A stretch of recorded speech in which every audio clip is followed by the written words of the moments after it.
How do you think the widespread ignorance about trans issues, in particular, should be/can be addressed? Like this. Well, okay, maybe not exactly like this. After all, not everyone in the world is watching my YouTube channel, and my audience kind of does self-select. Education regarding trans issues should not be treated as a niche thing. Trans theory should be brought up in sex ed and social health classes in schools. It should be folded into our understanding of ourselves, rather than a talk about the weirdos hour of some other class. Often when trans folks get talked about on the news or get brought into talk shows, they're treated like an anomaly, a strange and unfamiliar creature, and then we're not really allowed to look at them like other people, but like subjects or samples under a microscope. We focus on what makes them different from us.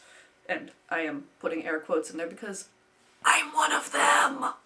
If I could encourage anything, it would be for more people to write and illustrate children's books about trans individuals, and to get those books into schools.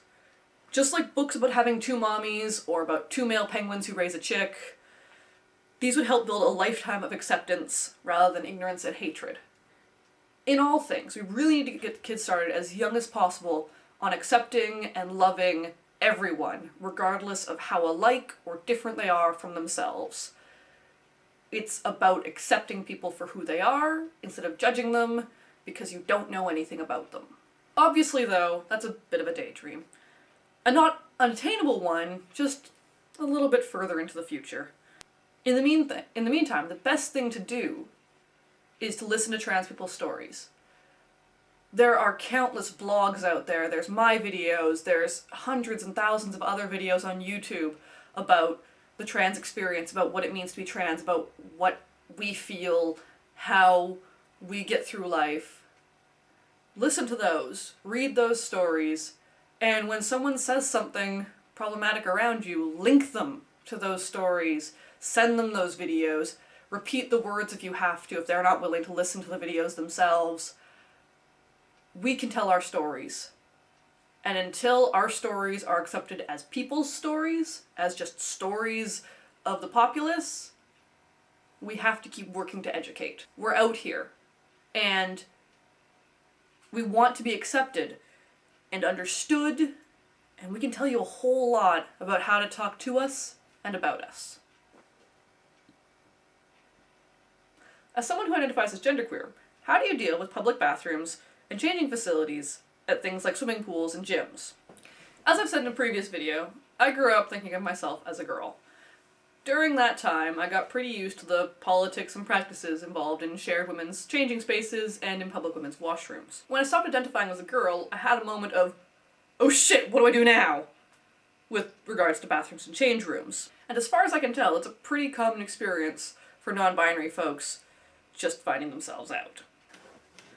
I'm lucky, as I've said before, in that it's socially acceptable for female-bodied folks to wear more masculine clothing. We might get read as butch or lesbians, but we're allowed to wear those clothes and not get chased out of bathrooms for women. Male-bodied non-binary folks, especially those who prefer the feminine end of the spectrum, have it a whole fuck of a lot harder. If they're read as male, they're not allowed into women's washrooms. If they're read as male, but seen in women's clothing, they face discrimination and bullying in men's washrooms.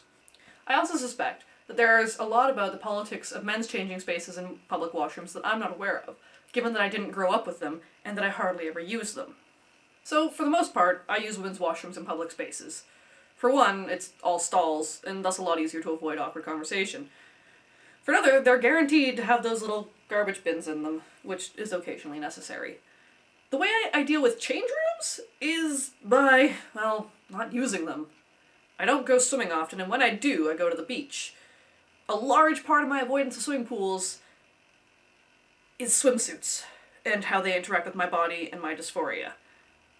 Ditto for gyms. If there are gender-neutral or single-stall washrooms or change rooms available, I'll use those, period. Almost always. If they're there, I'll go for those in a heartbeat. If there are any other non-binary folks watching, please feel free to add your comments and experiences about how you deal with this. It's hard, and if we talk about it, maybe people will realize exactly how hard it is and put more single-stall washrooms in places.